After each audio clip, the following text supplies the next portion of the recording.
Putin hits back at Trump over unfriendly sanctions. China suspends Russian oil purchases after U.S. President announces punitive measures. Vladimir Putin hit back at Donald Trump over his sanctions on Russia's oil industry, saying it was an unfriendly act.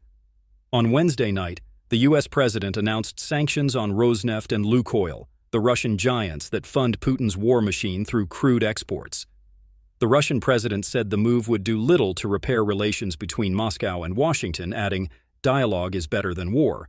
Follow this channel, ECOchnneltv, for more updates on international news. Putin also claimed that his economy would not be impacted by the U.S. sanctions on oil giants Rosneft and Lukoil, because the global markets would need time to adjust, in a speech to Russian Geographical Society.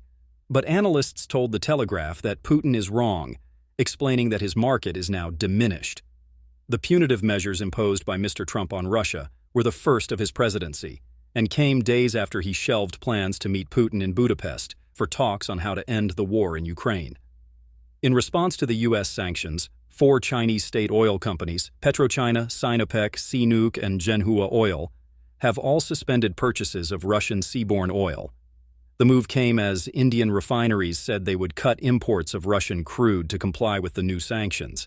If cancellations prove permanent, Moscow faces a serious economic hit, a clear victory for Mr. Trump's sanctions regime, which he ramped up after a proposed meeting with Putin was canceled.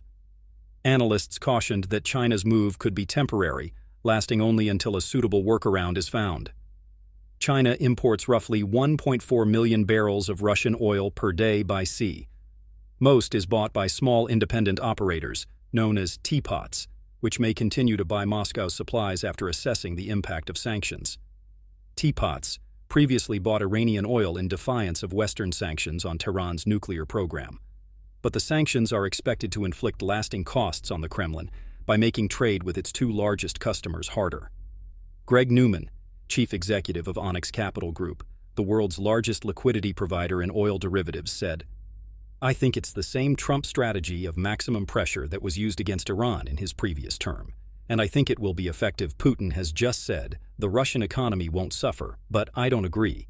This is not the same as 2022, where oil just gets rerouted. His market is diminished.